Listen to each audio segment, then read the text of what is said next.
the station where our veterans' voices are heard. MBR Talk. Hey, thanks for supporting our channel by watching and listening. Find us on the web at mbradio.web. Welcome to Veteran Talk with Magic Mike, where what's important to you is important to us. Let's talk. I'm your host, Magic Mike, and today we're diving deep into something close to my heart. How sharing your story and getting behind the mic can be a powerful form of rehabilitation. Whether you're fresh out of service, years into civilian life. 20 years. It's been 20 years since we saw each other in Iraq. And he looks older in person. Now, we're not all poets or motivational speakers, but you'd be amazed at how therapeutic it can be just to talk. One thing I've learned is that every story has value. Doesn't matter if you were on the front lines or behind a desk. Your experience is worth sharing, and trust me, somebody out there needs to hear it. Broadcasting gives us a way to say, hey, this is who I am, and this is what I've been through. It bridges gaps, builds community, and creates new purpose. Hey, welcome everybody to Veterans Talk with yours truly, DJ Magic Mike and H-Train. This is a very heavy heart and laden day for us here in America, and we have a pretty powerful show for you today. And, we want to dedicate this show not only to the first responders and those heroes of 9/11 and not forget that day that was our, if you will, Pearl Harbor. That was our December the 7th of 1941, which was, 9/11. But we also want to remember a great pioneer, a great fighter, a great crusader, Charlie Kirk, whose life was cut short by a coward yesterday. And I think that echoes every single broadcaster, journalist, radio show, podcaster around the world. And I would like to personally, on behalf of the producer of our show, Veterans Talk, and the CEO of Military Broadcast Radio, take a moment of silence for those who lost their lives not only in 9/11, but also for Charlie Kirk, who, again, was taken from us way too soon.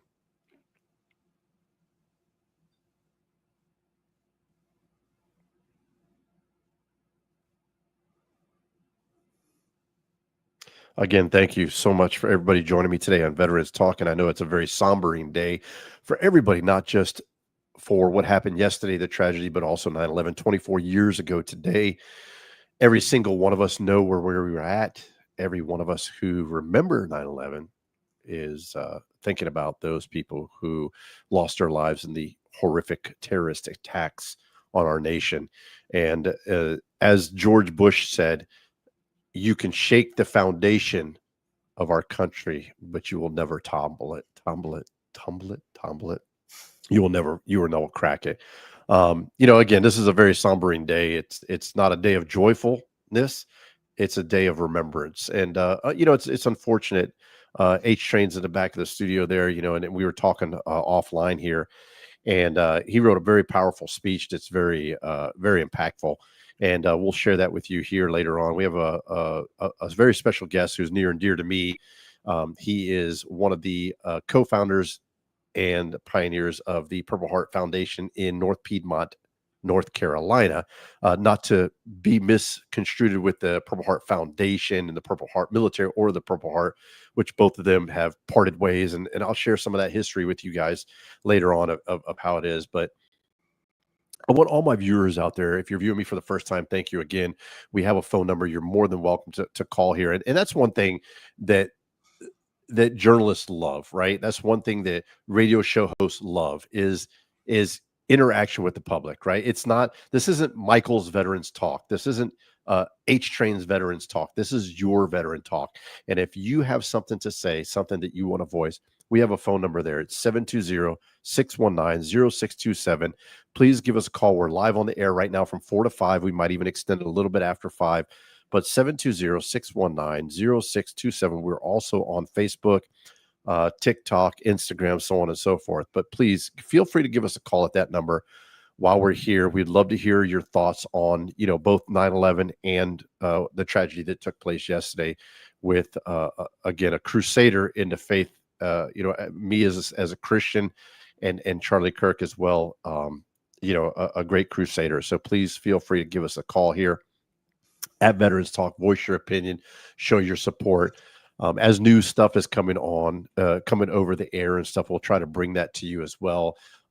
They still have a manhunt. They still haven't found the person that pulled the trigger yesterday in that tragic. Well, they have a person of interest. Well, right. They have a person of interest, but they have nobody, yet in custody. They do have the suspect. His weapon. It appears that he's of a college age. And I wanted to share something with you all out there.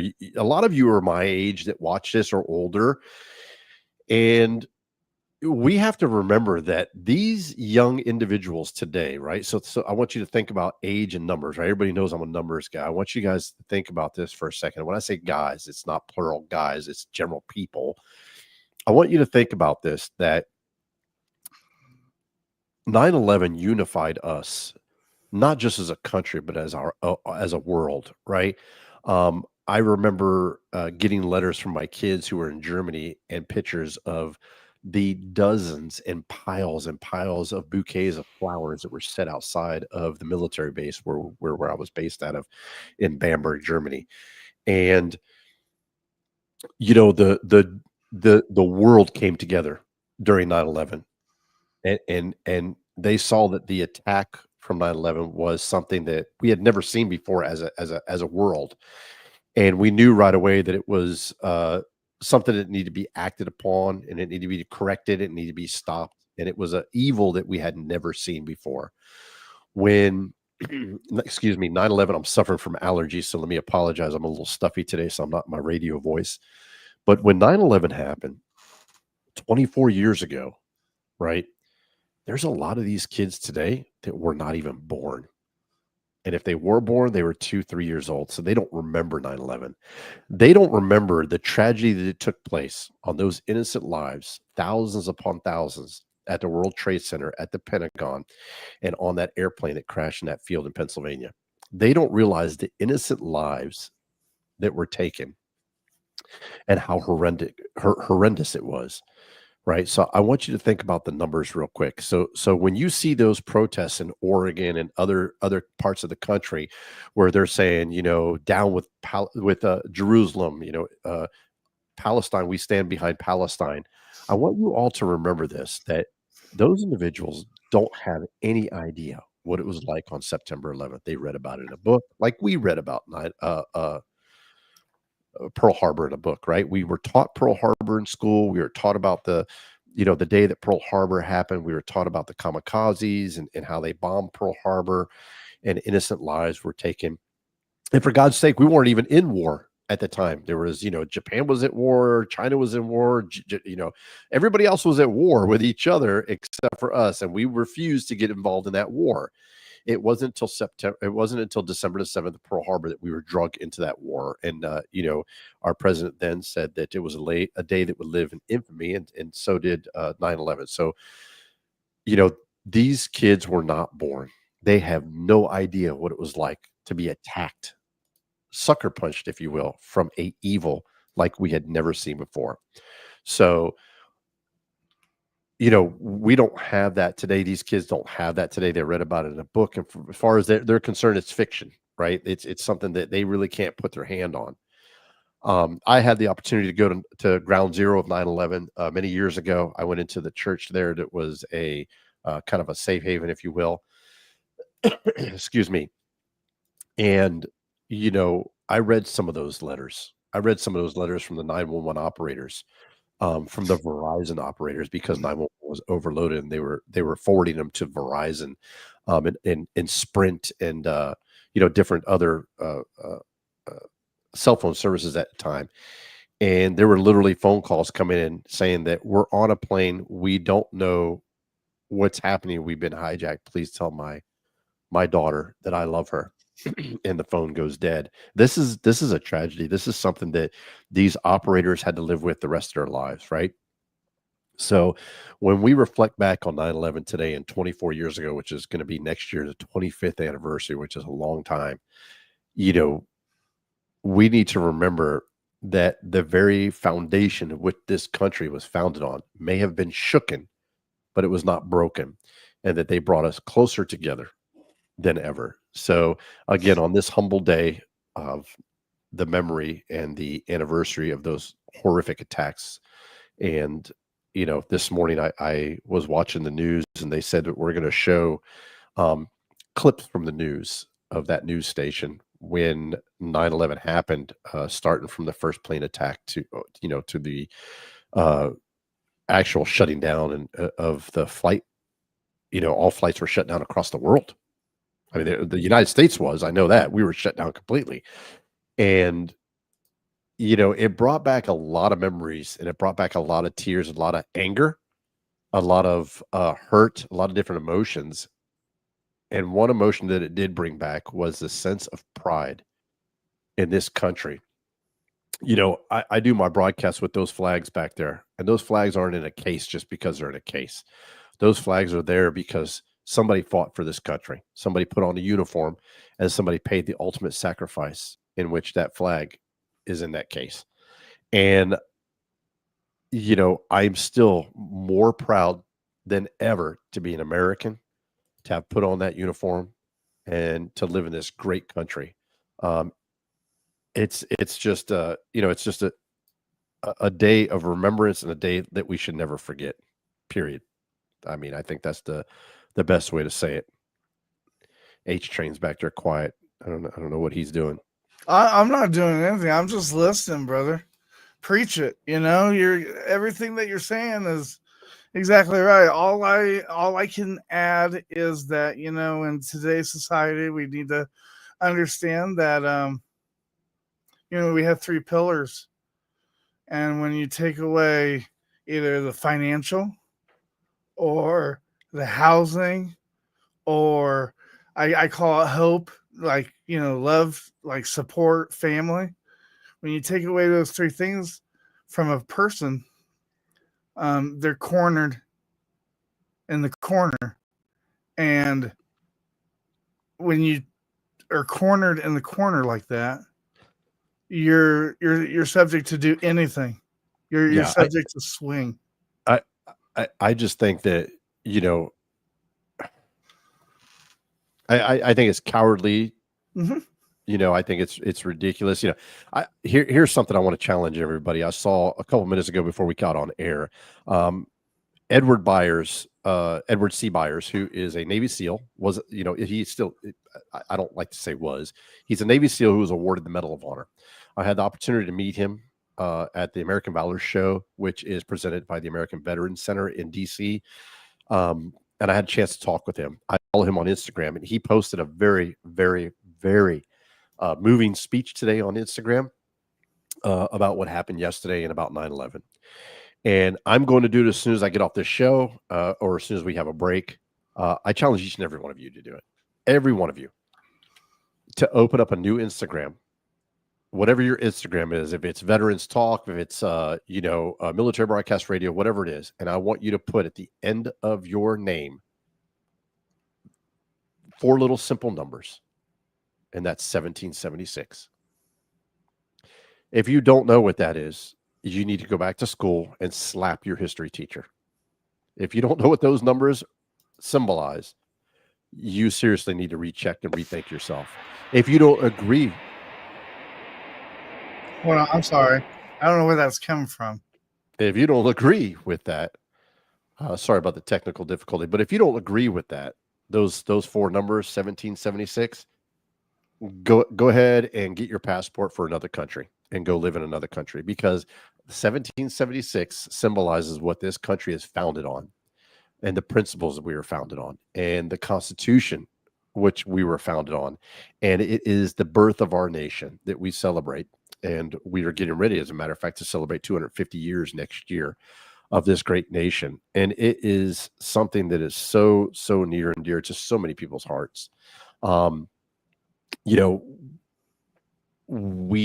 We try to be a great pillar in the community, a great role model in the community. Everybody knows that I don't talk religion or politics here on Veterans Talk, because I try to keep it an open forum. I like people to be able to feel free to talk without thinking, oh, well, if I say this or I say that, well, just don't say it. Because realistically, in the military, we could care less whether you're left, right, or center. We don't care. So, you're just as important to me as the next person. It's like some people said, oh my goodness gracious, President Joe Biden has cancer and stuff like that, and they were like, well, good riddance. That's horrible to say as a human being. That's horrible. Yeah. Horrible to say. He's a human being. He has family. He's loved, lost, just like any of us have, right? So we need to start becoming more of a nation of love, a nation of understanding, a people of understanding, and we need to start reverting back to excuse me, we need to start reverting back to what we used to be, and that was a nation of morals. Because right now we have no morals. It seems our young are being raised without morals, and who's responsible for that? Well, I hate to say it, but the elders, and we are the elders. Yeah. We are the elders, right? The elders of this nation. The elders would be you, your neighbor, right? So when little Tommy's out there in the middle of the street and throws a rock at your neighbor's car and stuff, and the neighbor gets out and whoops his tail feathers, right? Mom and dad shouldn't be sitting there and saying, oh, you know what? You shouldn't touch my son. That's my son. No, you're right. I shouldn't touch your son because I shouldn't have to. You should have touched him. You should have touched him way before you picked up that rock and threw it. And to the family of whoever that is that pulled that trigger, I'm talking to you directly of the assassination yesterday. I agree wholeheartedly again. You should have touched him. You should have touched that individual way before he even touched the trigger. You're talking to DJ Magic Mike here on Veterans Talk with H-Train in the studio. We're going to take a short break. We'll be right back. When we get back from our break, we have a very special guest here in the back of the studio, and we'll talk a little bit more, not only about the tragedies of 9/11 and the anniversary, but also about the tragedy that took place yesterday and silenced a true pioneer, a crusader. We'll be right back. You're listening to Veterans Talk on the one and only network, Military Broadcast Radio. Stats tell that each day, 22 veterans commit suicide due to PTSD. These stats shook us and urged us to do our part. After hours and hours of thinking, Beekeeping for Veterans was born. Beekeeping for Veterans combines beekeeping with mindfulness meditation. Why combine them? Here's why. Beekeeping causes positive rush of adrenaline while beekeeping. You have to be calm during it. You are mindful of your movements. Each week, a veteran will receive a mindful meditation to build emotional and mental skill sets. Mindfulness is a set of 3 attentional skills that work together: concentration, sensory clarity, and equanimity, mental calmness, composure, evenness of temper. Every time mindfulness is practiced, we build these skills. Beekeeping for Veterans not only helps veterans overcome emotional trauma, but also aids our environment, as without bees, there is no food. Come forward. The people who have supported your country now need your support.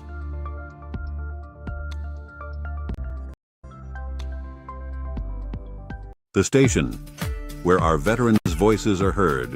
MBR Talk. Hey, thanks for supporting our channel by watching and listening. Find us on the web at mbradio.net.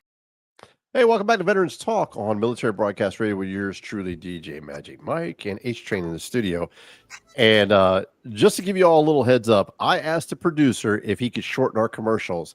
I literally got up to go get a cup of coffee and heard I had to run back into the studio because I was like, that is the shortest dang commercial I've ever had. So, hey, listen, be careful what you wish for because it may just come true. So, if the producer can hear us, H-Train, can you ask that producer to maybe a little bit longer commercial next commercial? I can get my cup of coffee. I literally was like, I run it back in here. So that was pretty Man, I tell you what. I see the little thing coming on, say 5, 4. You 3, are literally 2, at work, 1, husband. I cannot make you happy. I tell you what, Magic Mike.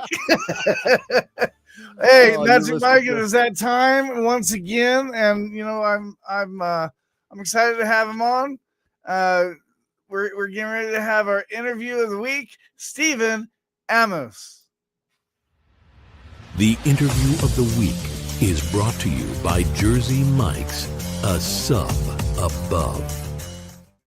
And we're here live at Veterans Talk with the one and only Steve Amos from the Purple Heart Foundation, North Piedmont Purple Heart Foundation in North Carolina. I want to be clear here on the show. do not confuse this organization, which is a phenomenal organization, with the Military Order of the Purple Heart or the Purple Heart Foundation in DC. They are not affiliated.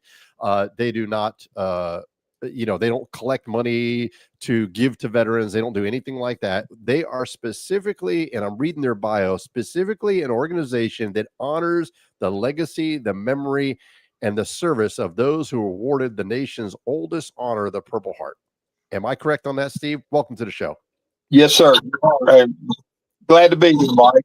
You're 100% correct. So, Steve, just tell us a little bit about your background. I know you served in the military, and I know this is going to hurt me dearly when he says this because I already know. Tell us, what service did you serve in? What branch? What did you do? And where did you serve at? Well, I had 22 years with the primary service. That would be the U.S. Marines.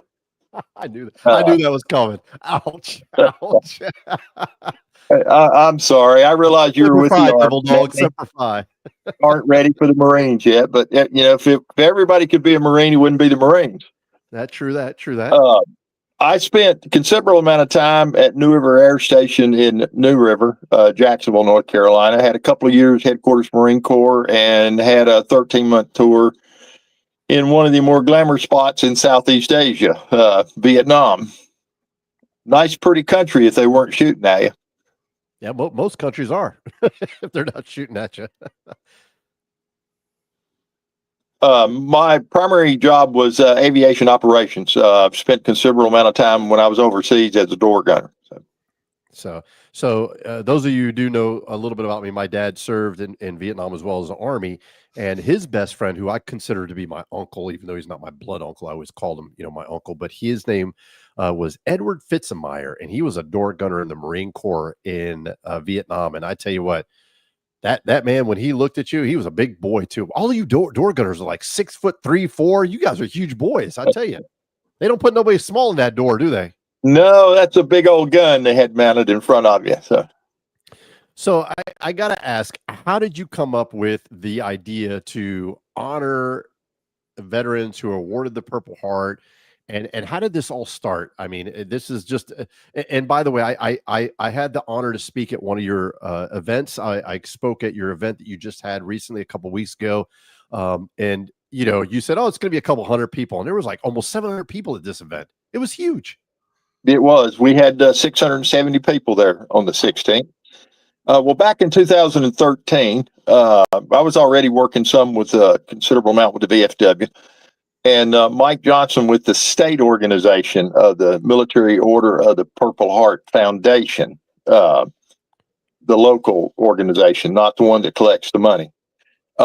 He asked my wife and I and several of us in this area if we would come to a organizational meeting concerning doing banquets every year for the Purple Heart Foundation, or doing a banquet for the Purple Heart Foundation. Well, that's how we got involved the first year. The state pretty much ran everything that year, showing us how it was going to go. And then we took it over starting in 2014 and have been running with it ever since. We've had one every year except the 2 years of COVID. So you guys have this banquet, and I tell you what, if any of you get a chance to go to this banquet, buy a ticket, man. It is, well, I'll tell you what, I'm buying my ticket way in advance because it's not a who's of who's, but to watch how many veterans we had: World War II, Korea, Vietnam veterans galore. I mean, it's unbelievable the amount of Vietnam veterans. Iraq, Afghanistan. We had Beirut, Lebanon, which a lot of you probably weren't even born that are listening to my show back then. I know. I was a little kid when Beirut, Lebanon happened. We had, I mean, it was just a phenomenal time. We had the state commander of the VFW here, Ed Beard. He handed out plaques and awards and stuff like that. And then you awarded some Purple Hearts while you were there, that these are soldiers that had didn't receive their Purple Heart because of whatever reason, paperwork loss or whatever be it. So there were two or three, there was quite a few you awarded Purple Hearts for. There were 2 this year. Okay. Their paperwork was all filed with the government, and they just never got around to ever sending them their Purple Hearts. So these guys, I think, were much more pleased having that Purple Heart presented in front of a room full of Purple Heart recipients than just getting it in the mail from DOT. It was definitely powerful. It was definitely powerful. We had, we had 100 Purple Heart recipients there, and we had 54 KIA and deceased families represented at that banquet. That's right, because you have the family members as well, right? And you also have Gold Star. Right. Absolutely. And you have Gold Star family members and spouses and so on and so forth there. So I want to be clear and get this crystal clear as I can be. The organization is a 501c3. It is a nonprofit organization. That is correct, right? That's correct. Yes. And you take in donations, and those donations are used specifically for the banquet to honor those Purple Heart recipients. Right. All the money that we get in goes right back to the expenses related to fundraising for the banquet and the banquet itself. We have no paid employees. That is incredible. I tell you what, if that's not an amazing contribution to the country's oldest, because there's other organizations out there, and I won't say any names or anything, but there's other organizations out there that, their CEO, and it's public record, you can look it up. Matter of fact, just to give you guys an idea, any single nonprofit, you can look up how much the CEO makes, how much they pay, how much they take in, how much they put out. It's all public record.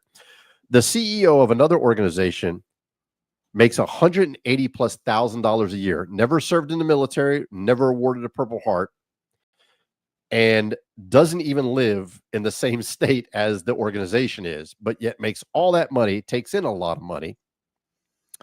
And, they have ratings now. They give ratings to different nonprofit organizations. They have like an F rating. So, I mean, your organization takes in money and does nothing but give it back to the Purple Heart recipients. That's phenomenal. I mean, that is absolutely. Our current CEO is actually my wife, who gets no salary, and she is just like most of the rest of the members of our board of directors. We spend a lot of out-of-pocket money traveling to different events to spread the word, to round up Purple Heart recipients and family members. But no one receives anything. We don't give anybody gas money. That is it's crazy. all out of pocket. Crazy. And you feed them because, by the way, the food that we had, Joel, H-Train, next year, you're going to be there. Okay.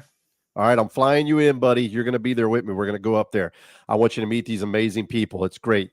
It's fabulous. I had the opportunity to speak with you a little bit very shortly, during the banquet, but I saw you again yesterday at the Veterans Home Bridge. I hope I'm saying that right. Right. That was the coffee at Richard Childress Racing for all first responders. Yeah, so that was phenomenal there. I mean, they had the who's of who's there. They had Silver Star Tommy there, who most of you guys know. Tommy grew up in the same hometown and stuff like that. So we had a great chat. But the CEO of Veteran Bridge Home, right? Bridge Home was there. Veteran Bridge Home. Yeah, they fed us pancakes and all kinds of stuff, and it was really neat because there's different organizations that are there. The VA's there, different healthcare opportunities and stuff like that. Different organizations are there. They have even had organizations for spouses that love their lost ones and Gold Star families and stuff. That's something else that was really touching to me during the banquet, was that you guys honored the Gold Star family members. I mean, that's really important, that their legacy is not forgotten, and that they know that their loved one is not forgotten. That's exactly right. And we had one family there that had 10 family members there, great nieces and great nephews, which we love to see, because the grandfathers and the nieces and the nephews, they're going to be gone one day, and then we're going to need these great nieces and nephews and cousins to remember these guys that made the ultimate sacrifice. Absolutely. I couldn't agree with you more. I know this is kind of huge, but looking back, what lessons from your service do you carry daily with you going forward with the Purple Heart? I mean, I know you served in Vietnam. You served with a lot of these guys, and I see the look on their face when they see you at this banquet. They all smile ear to ear, and let me tell you guys something. It's not just a banquet where they throw some food and everything. They feed them back. They have like a back room there. and they're in the back room and they're all listen. I listened to them all joking with each other and laughing. And I had an opportunity to sit back there and talk with them and kind of motivate them and pump them up. But we have that private reception just for the Purple Heart recipients. Some of these guys know each other, but some of them see each other once a year when they make it to the banquet. And I tell you, it's amazing. Yeah. Our girls that run that back there, they say it's like herding cats when they get them back there together, trying to get them organized to come out for the walk of honor and everything. Yeah, it's pretty important. It is. It really is. But it means a lot to me. Like I said, I've served with some of these people. I know what they've been through. Fortunately, I did not get a Purple Heart, which by the grace of God, I was a door gunner, and life expectancy of door gunners was not that great. But I made it back, and I want to honor all these guys that did make it back wounded and the ones that did not come back at all. What does the Purple Heart mean to you personally? Just beyond the medal, excuse me, beyond the medal, what does the Purple Heart mean to you? I mean, I know so many people were awarded it. Vietnam was, right. It's the nation's oldest award. What does it mean to you as we know that you're so active and this is something that's near and dear to you. What is your driving force? What does it mean to you when you put on this banquet, you stand up there and you hand out and you call by name every single individual and look at their face? I mean, what does that mean to you? It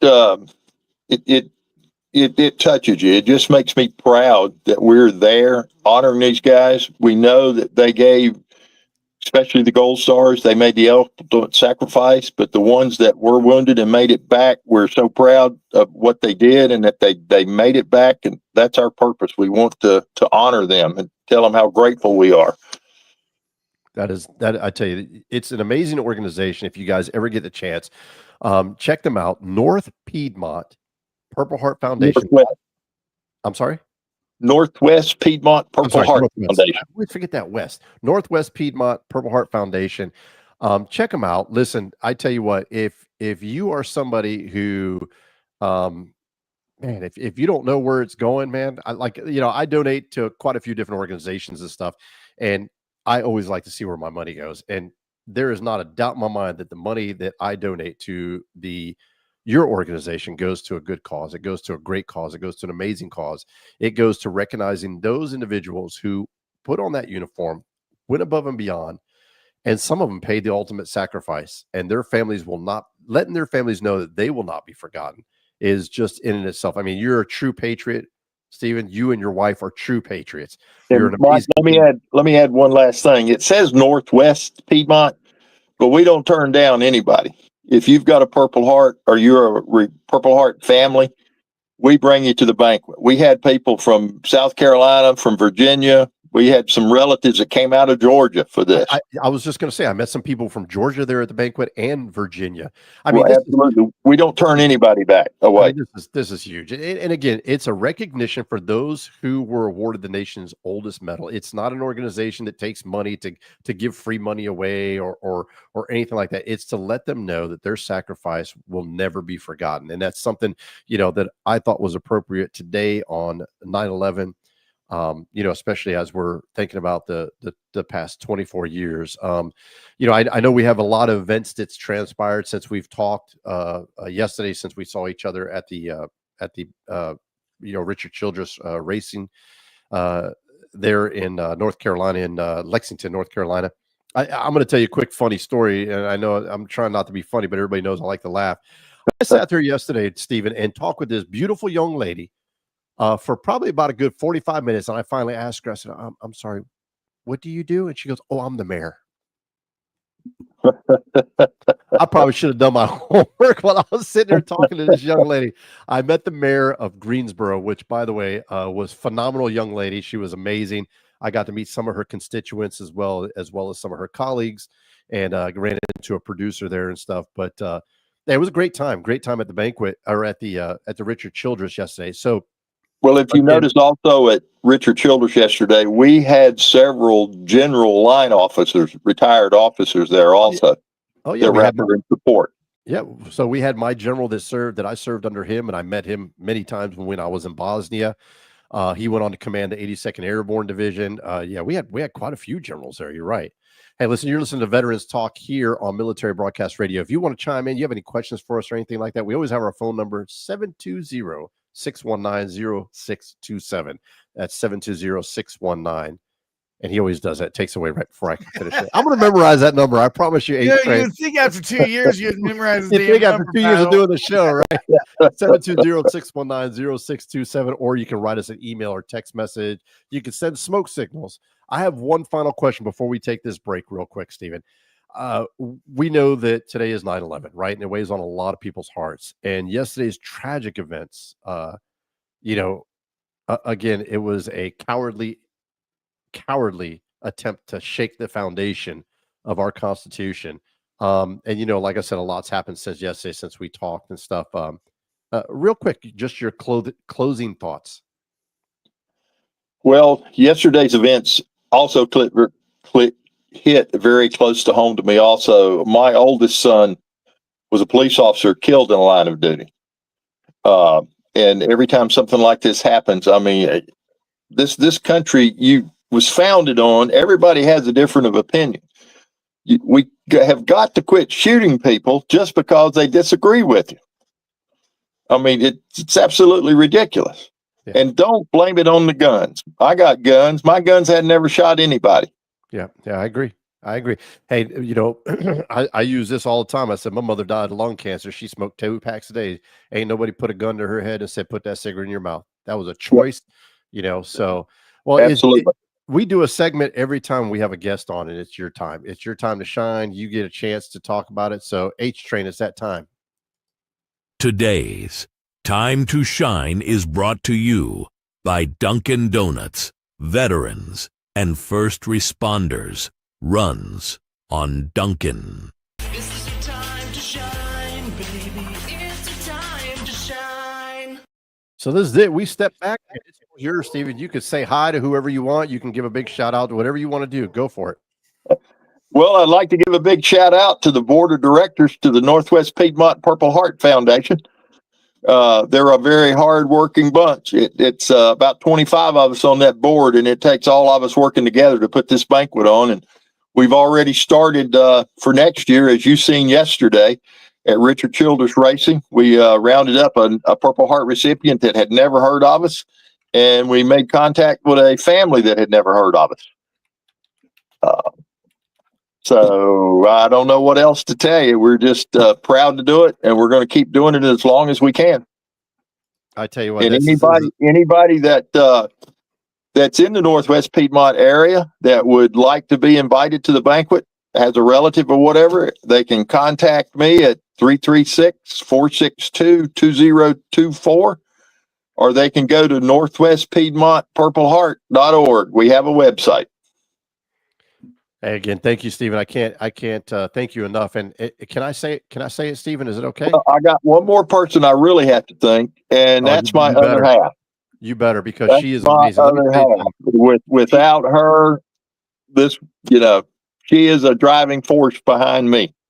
She is a sweetheart. She is absolutely a sweetheart. I had an opportunity to see her yesterday and speak with her more than I did with you, because obviously you were speaking on the stage, on the podium. Can I say it? I'm going to say it. I was voted in, and I unanimously accepted it, and they unanimously accepted me, and I am part of your family. I am also a board member now with you, and I am more proud than ever to be part of that organization. I think that organization is amazing.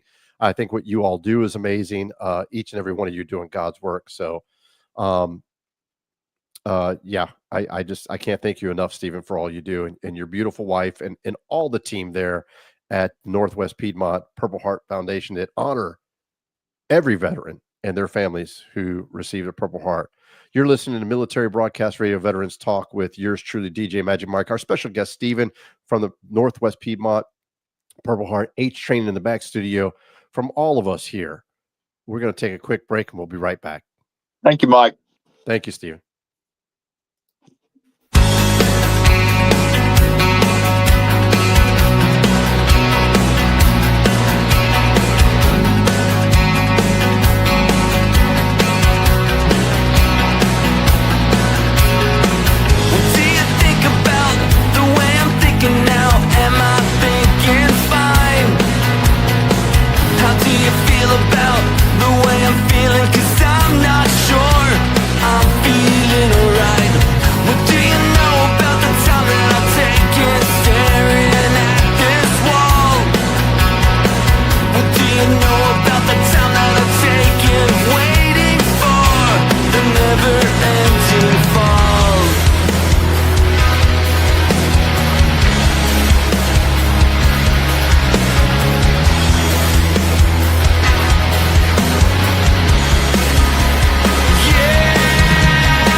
The station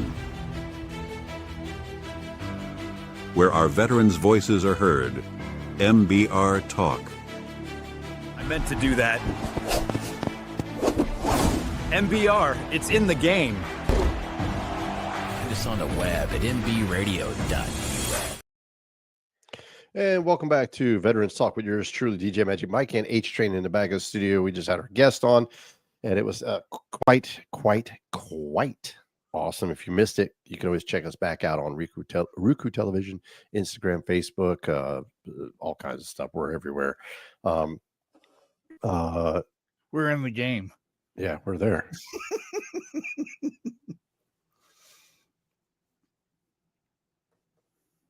Bam! How about that? I just wrote it. A great thing. Okay. Die tired, so-called complex. Interesting. Hey, we don't need to read my letter, but we sure should read your letter, and from there, if you want to, we can do a tribute to a troop. It's totally up to you. Magic. I just thought, it's 9/11. It's 9/11. I think both of our letters, both of our speeches, if you will. So just to share with you what we're talking about is H Train shared a speech with me that he wrote for this special occasion of 9/11. And it's very impactful. It's very powerful. Something I will share with you all, those that do know me, I've known H Train for over 20 years. H Train and I served in the Army together, and I saw firsthand what bullying and what being a total jerk to somebody does. Growing up being bullied my whole entire life and then joining the military to fight against that. And then to see it, sometimes in the military, which is very unfortunate. And we're not talking about hazing. I'm talking about straight up bullying. Right. And, it's an issue that,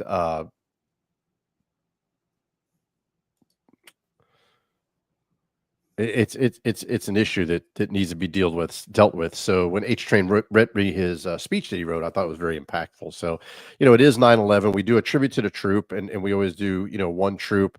It's 9/11, and there's so many tributes that we would like to do. There's so many 9/11 tributes that are going on today, tomorrow, and Saturday as well. Not to deviate from our script or anything like that, but if you guys notice, I'm drinking this right here. H Train, have you ever heard of this? No, I haven't. That looks like name brand. No, this is not name brand. You can only get this in Salisbury. This right here will help that any day. So you can only get this in Salisbury, North Carolina. They sell it. It's called Cheer Wine. The first time I ever heard of it, I thought, well, I don't drink wine and I'm not an alcoholic, so I don't need to have that at freaking 8:00 in the morning. I've become quite addicted to it. It's since 1917. It's been in operation. It is privately owned. It is not owned by anybody else but the company called Cheer Wine in Salisbury, North Carolina. If you're listening, by the way, Cheer Wine, I am doing a free commercial for you. Cheer Wine. Here you go, right here, Cheer Wine. It is, oh man, it's yummy. I'm going to send you some. It's good stuff, man. The first time I ever had it, it was out of a like behind a bar, and it was horrible. It was flat. It was horrible. I was like, oh, okay, this is not something. Man, I had it out of a Coke can, out of a 12-ounce can. It's good, man. You can mix this with anything. It's almost like a cherry Coke almost, but it's more creamy. Yeah, it's good stuff, man. But anyways, I just thought I saw you drinking yours, and I was like, you know what? I'm gonna go get it. Everybody that knows me usually knows I have my Army coffee cup, and I'm drinking my coffee. At this time of the day, I need a little pick me up. But this is good stuff, man. This is good stuff. So Cheer One, if you're out there, please sponsor us. Veterans Talk. Yours truly, DJ Magic Mike, coming to you live from your backyard, and on Military Broadcast Radio. They love the military, by the way. Cheer One loves the military. But, we can send them a letter. We're good at that. We need to do that. Send them a little letter and say, hey, I'm sitting here with Cheer Wine. I'm giving you all free publicity. Cheer Wine. Man, this stuff's good though, man. People, it's good. Here it is.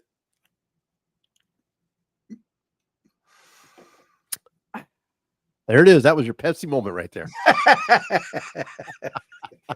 Yeah, it's good stuff. It's kind of funny because I'll go to somewhere around here with my wife to eat, and I'll sit there and I'll say, do you have cheer wine? And they go, no. And I go, what kind of communist organization are you running here? And they look at me like, what? Because it's like a local favorite. Like they even have a festival called the Cheerwine Festival in downtown that's huge. But yeah, it's a great organization. They do a lot for the veterans again. And I thought I'd mention that out. So do you want to read yours or am I going to read? I'll do mine at the end. How's that? Okay. All right. So yeah, sure. Here we go. Pay attention. Well, I posted this today for 9/11 for exactly at 9:11 a.m. I want you guys to take time out real quick, and I want you to listen to this. This is something that hit really, really hard. Go ahead, H-Train. Today hits different. September 11th was a day this country unified. We all remember where we were, and we all remember how for a very short time Americans stood shoulder to shoulder. But decades later, things have changed. We've gone from pushing religion and people getting aggravated enough to walk away to pushing politics and opinions as if they're facts. And here's the truth. Nobody wins when you argue politics. Nobody. Because no matter how strongly you believe, there isn't a single person who sees the world exactly the same way you do. At the same time, our country is struggling with mental illness, broken families, people just trying to survive, homeless, adopted, financially unstable, or without loved ones. Yet instead of lifting each other up, it seems we are tearing each other down for having different views.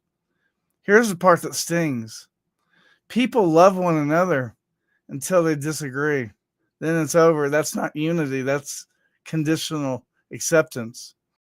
Social media has made it too easy to disrespect someone from behind a screen. We've reached a point where bullying, canceling, and dragging someone's name has become entertainment. But see, these words hit real families, real kids, real spouses. And when you strip away one's love, stability, and hope, they stop caring. And then that's when the worst can happen. Freedom of speech, it exists, yes. But freedom from consequences, that doesn't. So here's my plea to you, my challenge to you today. Hold your tongue if you're not certain. Don't bully, don't mock. Don't drag someone down. Remember that disagreement doesn't erase someone's humanity. Love anyway, even when it's hard. We're not immortal. Life is not guaranteed. Yesterday was a tragedy and tomorrow isn't promised. Warriors, it's a different environment out there. Mind your P's and Q's. Heal where you can. Love where you can. That's how we honor those that we lost. And maybe, just maybe, we find unity again. And, for those that don't know, I was bullied big time May 22nd in 2022. And even MBR and, we've done a lot of things for veterans. But, I tried to take my life May 22nd, 2022. So just remember that you don't know what somebody's going through. Just remember that. Because we wouldn't be here if I was successful in that. Yeah, listen, we are a nation at its very low right now. Not at its high. We're not at its highest. We're not a nation that we can brag about what's going on to other nations. I mean, there's nations right now that are looking at us and watching our every move, as David Bellavia says. Iran, Iraq, Al Qaeda, Russia, China, North Korea. There's many nations that are our allies looking at us right now from afar. England, Germany, Spain, South America. right? We're not a country that we can stand very right now and be very, very proud of our actions inside of our own country. the the stigma and the way that we are, sometimes our freedoms are mistaken for our weakness, and it's not. Our freedoms are given to us by people like Joel H Train and others who put on that uniform and took a post and said, "Hey, I'll do it," when others wouldn't. So instead of being thankful and just going about your business, right? You decide to be a keyboard warrior or hide behind something, and I'm not talking about Call of Duty or playing a game. I'm talking about those people who have nothing better to say. I grew up in an era and in a day and age when we lived by a golden rule. And it was a very simple golden rule that we were taught at the age of kindergarten all the way until the day we graduated from high school. And that was do unto others as you would have done unto you. And that was a golden rule that we lived by. That meant to treat others with respect, dignity, and honor the way you would want to be respected, treated, and honored. There is no honor in shaming somebody. There is no honor in doing what was done yesterday. It is an act of cowardice. It is an act of showing that you yourself don't have a backbone. You had a backbone, put on a uniform. You got a backbone, go sign up for the military. You got a backbone, go do something honorable. Go do something to help somebody.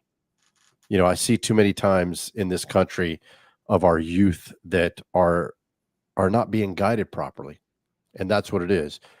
Charlie Kirk was one of those that tried to guide the youth. And it wasn't guiding them for his own personal crusade. It was for the good of mankind. And that's what people don't understand. So I stand before you today on this 9/11, very, very somber day in which we remember the tragic attack on our country with the Twin Towers, World Trade Center, and with the Pentagon, as well as all the others that lost their lives in the hijacked airplanes. This is a day that none of us will forget that we lived through. I was in my 30s at the time that this happened. There was a lot of individuals out there that were, mechanics, police officers, firefighters. They were just graduating high school. H-Train is a great example. Those are people that were graduating high school and said, I will sign up. I will go in the military because we need to defend this Constitution. If you can't do that, then you need to find another way to serve this great nation. And it's not behind a keyboard. It's not being a podcaster or a social media influencer. It's about seriously doing something for the good of mankind and doing something good for this country. H-Train is considered a true personal friend of mine. I've known him for better part of 20 years, served with him in the Army, served with him in Iraq. And he's an individual that I know in and out. And I tell you what, H-Train knows he can call me. He does. Let me take the back. He does text message me all hours of the night or call me. Sometimes I answer, sometimes not. I learned how to use this phone, and I learned how to take this phone and make it silent after 9:30. But he's an emergency contact, so he still calls me. It still dings, and I still have to answer. I think if I want to share with you something that I saw. There was a social media influencer. I don't recall his name or her name or its name. I don't know what the pronouns are, but it was obviously a born male with pink long hair with fingernails. And they were actually doing something on Twitter or their live podcast or something like that when they've got the text that Charlie Kirk was shot. And she, they, them, those, whatever their pronouns are, said, I hold on a minute. I just got a text. I don't know if this is true or not. I just heard that Charlie Kirk was shot. I just heard that he was shot. This is not okay. And this is somebody who debated Charlie Kirk. This is somebody who Charlie Kirk debated. Charlie Kirk and them debated each other online in social media. And this person stood up and said, this is not okay. If anything comes out of the assassination of Charlie Kirk, I want it to be that it brings us closer together and a more understanding of each other's words and each other's, I think, respect for our common ground. I mean, it's what it is. So with that, we're getting close. It's 4:58. I'm going to go ahead and read this. This is going to be my final sign off to everybody. And then I want each and every one of you to grab somebody. I want you to grab the loved one. Maybe somebody you haven't talked to in a long time. Reach out to them. Call them. Let them know you're thinking of them. You love them.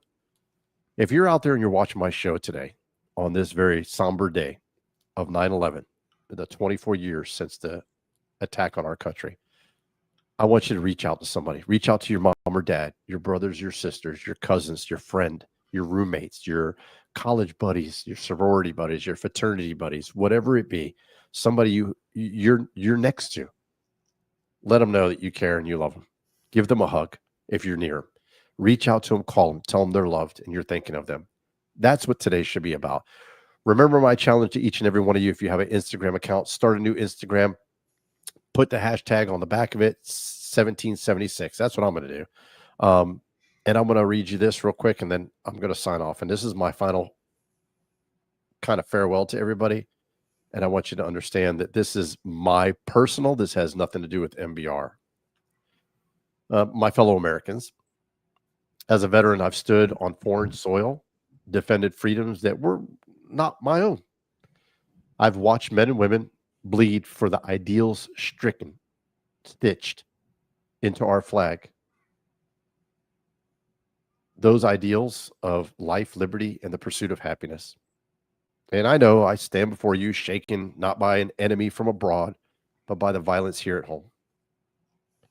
A voice has been silenced, not by debate, not by reason, not by the will of the people, but by an act of violence that strikes at the very heart of our republic. This wasn't just an attack on one person. It was an attack on democracy itself. In America, words are supposed to be our weapons. Ideas, our ammunition, and debate should always be our battlefield.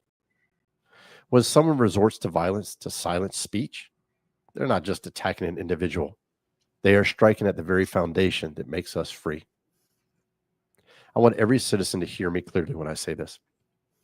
You don't have to agree with the words spoken, but you must defend the right to speak them.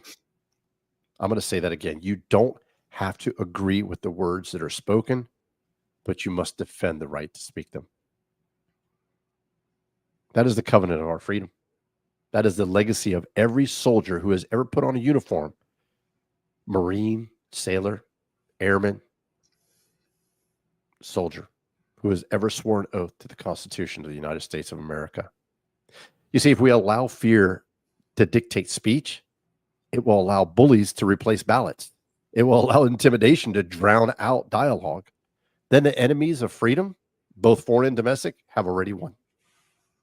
So I say to you this, as a veteran, as a citizen, and as someone who has been and seen the cost of losing freedom, stand firm, stand united, and stand for the right of every American, left, right, center, to speak without fear. I don't care if you're a liberal or a Democrat, if you're center or right or left.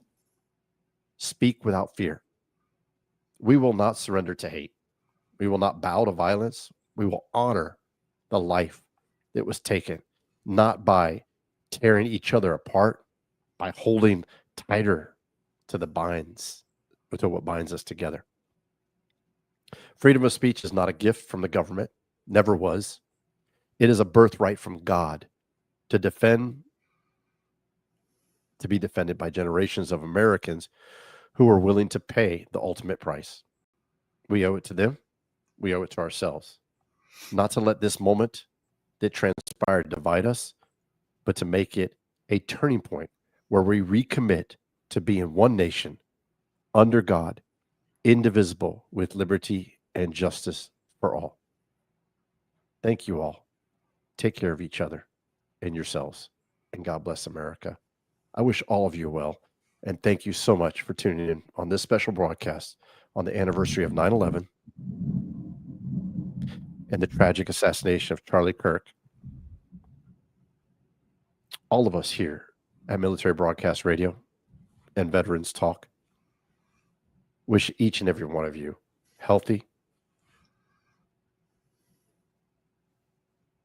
and a very, very quiet evening with your loved ones. Thank you again for joining us. And I want each and every one of you to remember, here at Military Broadcast Radio, we're here for you, not for us. We're giving veterans a voice. Thank you for listening to a special edition of Veterans Talk with yours truly, DJ Magic Mike, and H Train in the studio. I'd like to thank my special guest, Stephen Amos from the Purple Heart Foundation, Northwest Piedmont. Thank you all for listening today. Have a great evening. Ladies and gentlemen, thank you for tuning in to Military Broadcast Radio. As we wrap up today's show, we want to remind you that the podcast of today's episode will be available right after we go off the air. So if you missed any part of the show or want to listen again, be sure to check it out. And remember, we're here to support and honor our veterans. Your stories and experiences matter, and we are committed to giving you a platform to share them. That's right. We're here to give our veterans a voice. So don't forget to catch the podcast and stay connected with us. Giving our veterans a voice.